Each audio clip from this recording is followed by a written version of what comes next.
Then, like I said earlier, the older Silent Hunter games, and this is the Commander's edition of Silent Hunter, which has Patrol Disc 1, 2 and 3.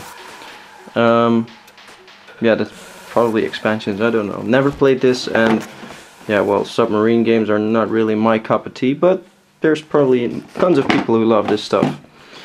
Then History Line 1914-1918. So, judging by the years, it's a World War I game, and I had honestly never heard about it, but it looks to be a strategy war game as well, so it might be quite rare or even quite expensive. Another Talonsoft game. This is Western Front, and I believe we had Eastern Front before. Don't even remember, and that's only 5 minutes ago. Then Championship Rally. This is a rally game, also released on PlayStation 1. And the first close combat game. Take command of men who act like real soldiers. So it's a Windows 95 game, and you can see that on the graphics. Doesn't look spectacular, but it's all about strategy, so it doesn't have to look spectacular. More war games. Like I said, the original owner is a war fan. The Civil War. Game of strategy, leadership and territorial advantage. Yeah, these gameplay images look really boring to me, but like I said, this is not my cup of tea. Build, database and command.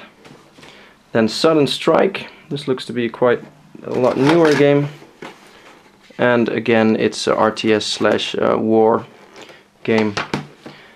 And then quite an odd one in Star Wars X-Wing vs TIE Fighter, multiplayer space combat simulation.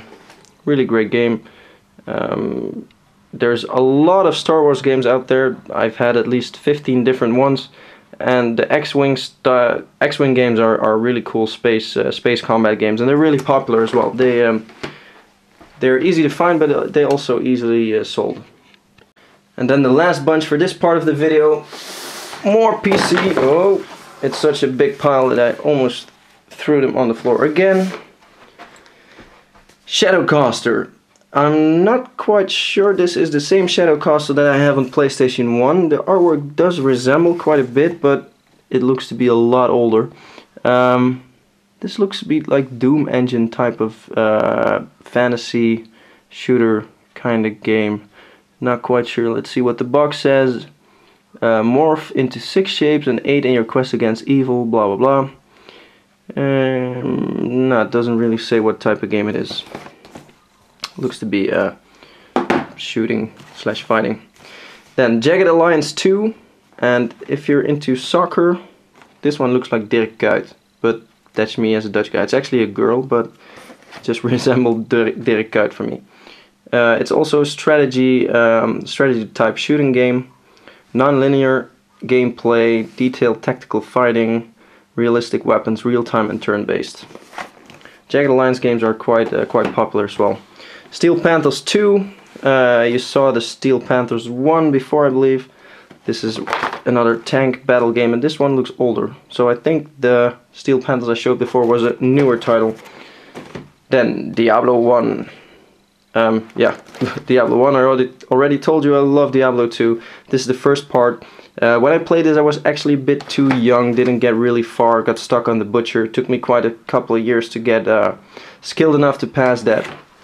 Then Under a Killing Moon, Tex Murphy. This is a detective kind of game with FMV.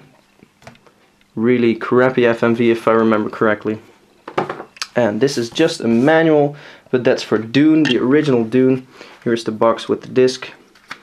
This is one of the first RTS games, if not the first. Really changed the genre, really important game. Too bad it's not with the big box. Then the last two. Yeah, another copy of Diablo. Well, what can I say? If you offer me a copy of Diablo for cheap, I don't pass on that. And the last one is Europa Universalis. Looks to be a Dutch game. It's about conquest, trade, and diplomacy from Columbus to Napoleon. Yeah, looks like one of those games that I really didn't like playing as a kid.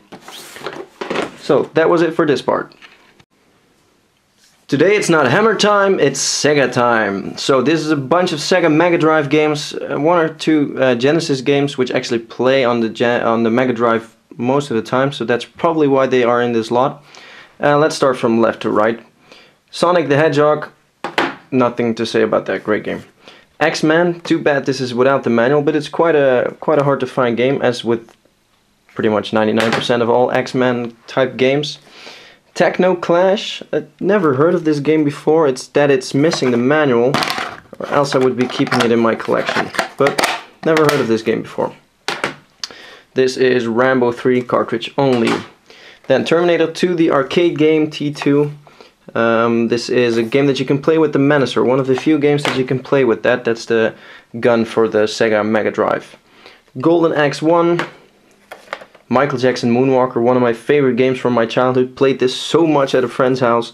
Loved every bit of the game. Even though the game is quite crappy, the music was amazing. Especially if you like Michael Jackson, of course. Kid Chameleon, really cool platforming game. Wiz and Liz, The Frantic Wabbit Rescue. Alex Kidd in the Enchanted Castle. Bubsy 2, and I'm actually going to do a review about the Jaguar version of this game, and trust me, you want to see that. Streets of Rage, Batman, FIFA Soccer 95, Altered Beast, also a game that I played a lot at my friend's house, really loved that game. Splatterhouse 2, Mega Games 1, and this one contains Super Hang-On, Columns, and World Cup Italia 90, so that's a really crappy combination of games. Super Hang-On is a cool game, Columns is a cool game, soccer games usually suck, but yeah, buying these all three, no, not worth it in my opinion.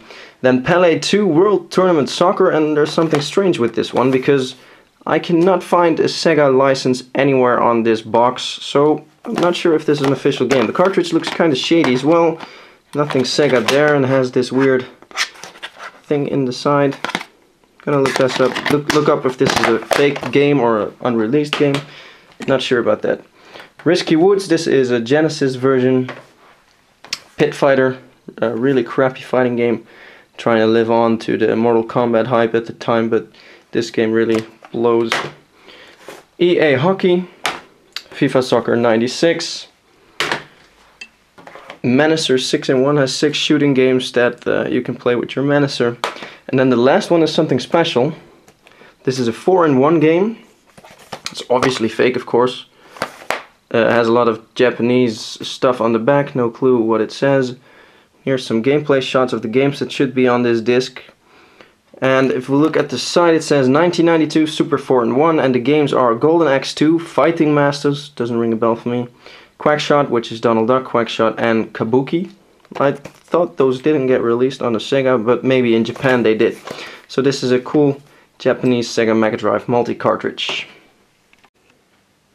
So you thought that was it for this week? Think again, more stuff coming up. These are all just normal, how do you say, jewel case or DVD case PC games. Just gonna run through them quick. Most of these are quite crappy, by the way, but I got them in a big bunch. There's some good games in here, like Batman Arkham Asylum, great game, really love that. Star Wars Knights of the Old Republic Part 1 and Part 2, keeping these ones, didn't have them.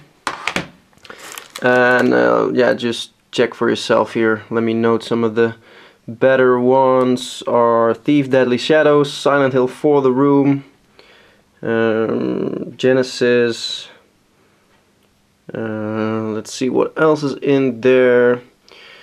Condemned, Homeworld, Homeworld 2, Prototype, Assassin's Creed, Deus Ex, and there was quite a rare Star Trek game in here as well. Where did that one go? Star Trek Bridge Commander. So that's a whole lot of PC, right? Next up, something I had never seen before, and with some research I found out what it is, but I'm not going to tell you yet. Let's see if you can find out what it is. So, here it is. Yeah. Have you seen this before? I had never seen this before. It's a Saba video play. It actually has some pre-printed games, football and tennis, so soccer, football, not American football. There's a cartridge slot here and some slot over here with two really strange controllers. It has a strange kind of shape. You have to hold it like this, use it, and this is probably the fire button. I had never seen this before, but with some research I found out that this is a European version of a Fairchild Channel F, and that's actually the first home console that featured cartridge-based games. So really cool, really old. This is end 70s, and it came with some games. Let me get them for you. And with some, I mean a lot. Not sure how many games got released, but I think I got the fair part of the library here. The stupid thing is that the games come with manuals that actually do not fit in the boxes. Let me show you. Top side just doesn't fit.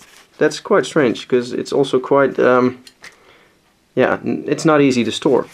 The cartridges themselves look really cool. They're really big. This is a cartridge. Flips here. Let's see how this works. There we go. There's the chipboard.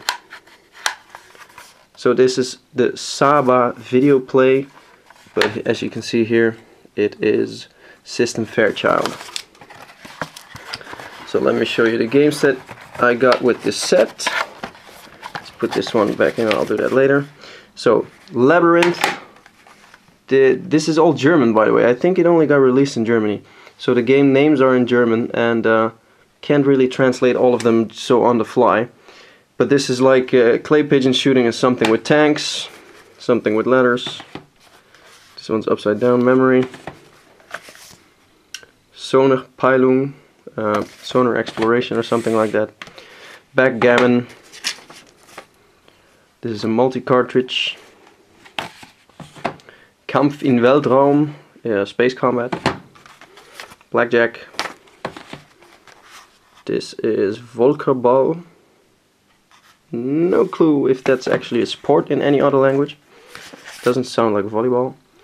Some racing, bowling, baseball. Just look at the gameplay. Doesn't that look amazing? Looks like he's holding a upside down hockey stick. Here we have Barriere, Air Combat, Torpedo and Robot Hunt. These are some video pack games, also old school stuff, but I think it's younger than this Saba Fairchild stuff, but it's still really old. Nightmare, Munchkin, which is actually a blatant ripoff of Pac-Man. Can't show, oh here you see the gameplay. Let's check that out. Looks incredibly like Pac-Man, right? The special thing about these games, or the reason why I bought them, is that they are Sierra releases. You have Philips Video Pack, you have a Sierra Video Pack, and then you have another one, can't think of the name, but the Sierra ones only got released in France, I believe, and are quite rare. That's the reason why I bought these, because these are all Sierra versions, all complete. So this is Cosmic Conflict, Flipper Game, and Basketball. Next up, PC stuff again. First up are some non-big box games. This is Gabriel Knight, The Beast Within. This is Gabriel Knight Part 2. Blade Runner. Darkseid. I actually don't have this in my collection, but I'm looking for the big box version. Darkseid 2 I have in my collection. It's a really cool box, really strange box. If you want to see that, check out the channel, check out the video on my channel. Then we have Warcraft 3, Reign of Chaos, and Warcraft 3 Frozen Throne. Great RTS games, really love them. Then some more big box stuff. In Cold Blood, also got released on the PlayStation 1. Then Manhunter, it's a really old adventure game, and these stickers are actually really handy, because these stickers tell you for what system the game is. Because back in the day they could be either for the Commodore, for the Commodore Amiga, for your DOS computer, or Atari ST or anything like that. And if you collect PC games but don't collect Atari games like I do, then you need to watch these stickers and see what type it is. And also here in very small print it says 3.5 and 5.25 inch floppies included. So this box is full of floppies. There's like 12 floppies in total. And as you can see, it's an adventure type game. Then some sealed adventure games: Paris 1313, Dracula Resurrection, and Dracula 2 The Last Sanctuary. Then this is the last pile of PC for this video. I promise you, no more PC stuff. I think we've had quite enough, right? 13, really cool FPS game with really special style, comic style. Actually, I really loved this game when it came out. Then Sim 3 pack. It has Sim Farm, Sim Safari, and Sim Earth. I'm not a big fan of the Sim game, so this one's going on the trade pile. Then The Lost Files of Sherlock Holmes by Electronic Arts, back when EA was still a small-time producer. This is a point-and-click adventure. Then The Blackstone Chronicles, also an adventure game, and there's 2 copies here. Like I said, done with PC games. Now for the last bunch, it's Philips CDI. If you don't know about the Philips CDI, it's a console that really actually flopped, wasn't a success, but since Philips is a Dutch company, they're quite easy to find here in the Netherlands. So let's see what games came with this set. Voyeur, this is a semi, and with semi I really emphasize the semi, erotic FMV thriller game. Lemmings, great game. Mad Dog McCree, I had this on the PC when I was a kid, but my PC was too slow, and basically even with memorizing where all the bad guys are, my PC was just too slow to to let you recognize it and shoot it before it the guys shot you. Burn Cycle, Panic, Pac-Man game. Then we have Tetris, Crime Patrol. If you know anything about CDI, the history behind the CDI, you know that Nintendo actually worked with Philips to have a CD-ROM drive for the Super Nintendo produced.